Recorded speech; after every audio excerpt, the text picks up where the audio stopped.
ولتكن منكم أمة يدعون إلى الخير ويأمرون بالمعروف وينهون عن المنكر وأولئك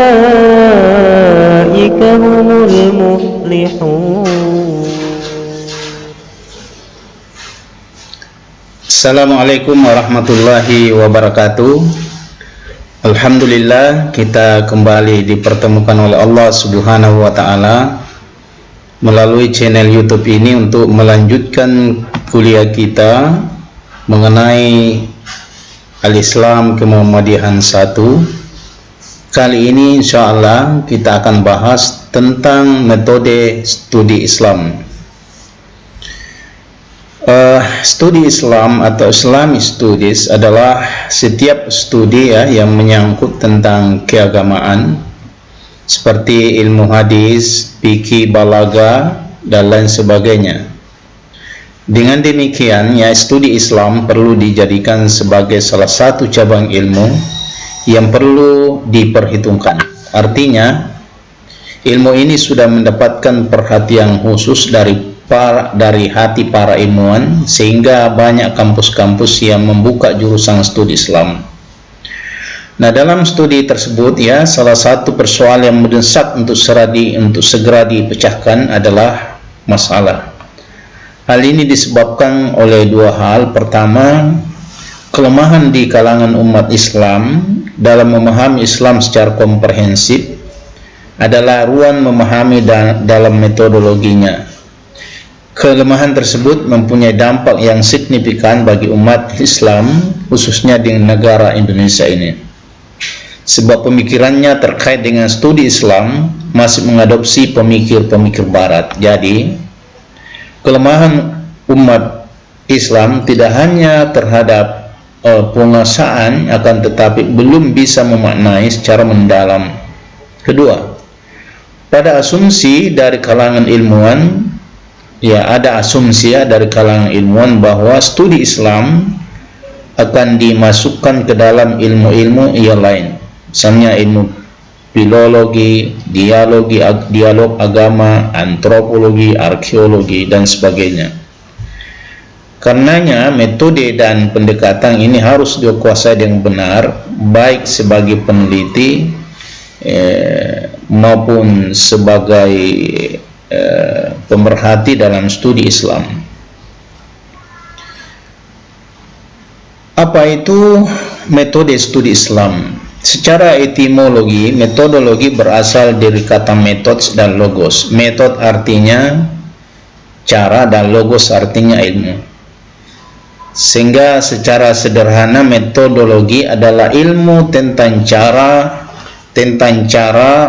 metodologi. Jadi secara sederhana metodologi adalah ilmu tentang cara. Metodologi adalah cara yang paling cepat dan tepat dalam melakukan sesuatu.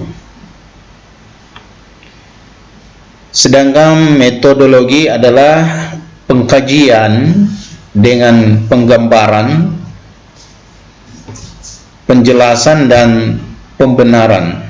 Jadi metodologi ini adalah pengkajian dengan penggambaran atau deskripsi, penjelasan atau eksplanasi, dan pembenaran atau justifikasi.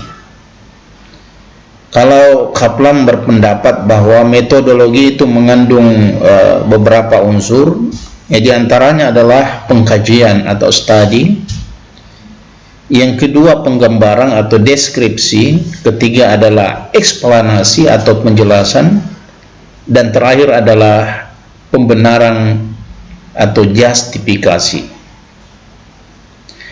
Jadi kesimpulan kita bahwa metodologi studi Islam adalah prosedur yang ditempuh secara ilmiah, cepat dan tepat dalam mempelajari Islam secara luas dalam berbagai aspeknya, baik dari segi sumber ajaran, pemahaman terhadap sumber ajaran maupun sejarahnya.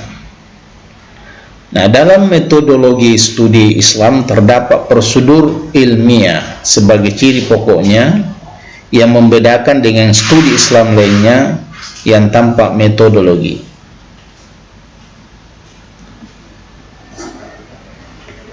Nah, metode studi Islam menurut Suparlan, perbedaan penelitian agama dan penelitian keagamaan itu perlu disadari, karena perbedaan tersebut dapat membedakan jenis metode penelitian. Dewasa ini memiliki banyak pandangan apakah ada metode penelitian agama dan penelitian keagamaan. Ya, ada pihak yang tidak mengakui perbedaannya dan berpendapat bahwa tidak perlu ada. Maka bila seseorang peneliti bermaksud melakukan pengkajian terhadap agama, maka bisa menggunakan metodologi seperti metodologi sosial untuk mengkaji dan melihat seberapa jauh perbedaan pendapat atau pandangan secara pijak. Untuk penelitian agama yang sasarannya adalah agama sebagai doktrin, pintu pengembangan metodologi penelitian sesungguhnya sudah terbuka, bahkan sudah pernah dirintis. Adanya ilmu usul fikih sebagai metode untuk mengistinbatkan hukum. Selain ilmu tersebut, ada juga ilmu-ilmu lain untuk mengetahui kekuatan atau keautentikan daripada hadis-hadis Nabi sebagai salah satu sumber hukum dalam Islam. Persoalannya, apakah kita hendak menyempurnakannya atau meniadakannya sama sekali, yang berarti menggantikan dengan yang baru, ataukah tidak mengganti sama sekali dan membiarkannya tidak ada. Nah, bagaimana metode studi Islam dalam perspektif Muhammadiyah? Dalam putusan Tarji tahun 2000 di Jakarta dijelaskan bahwa pendekatan dalam ijtihad Muhammadiyah itu menggunakan pendekatan bayani, burhani, dan irfani. Bayani adalah sebuah model metodologi berpikir yang didasarkan atas teks.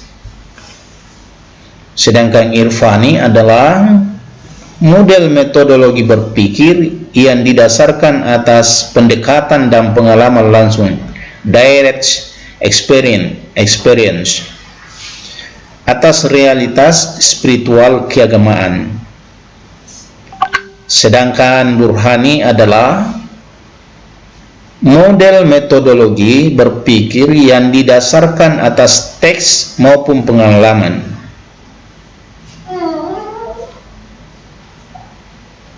Jadi dia tidak didasarkan atas teks ya. Dia tidak didasarkan atas teks maupun pengalaman, melainkan didasarkan atas dasar keruntutan logika. Nah, pada tahap tertentu, keberadaan teks suci dan pengalaman spiritual bahkan hanya dapat diterima jika sesuai dengan aturan logis. Nah, inilah metode studi Islam dalam perspektif Muhammadiyah. Saya kira Anda sekalian, demikian kuliah kita pada kesempatan ini. Mudah-mudahan dari tadi diperhatikan dan dicatat dengan baik. Kemudian tentu saya sangat berharap agar catatannya itu diupload pada classroomnya sebagai tanda kehadiran Anda. Dan saya berharap video ini ya, minta tolong di subscribe ya, untuk pengembangan channel ini. Terima kasih atas perhatiannya. Mohon maaf atas segala kekurangan. Nasrun minallahi wa fathul qarib wa basyiril mu'minin. Akhirul kalam. Wassalamualaikum warahmatullahi wabarakatuh.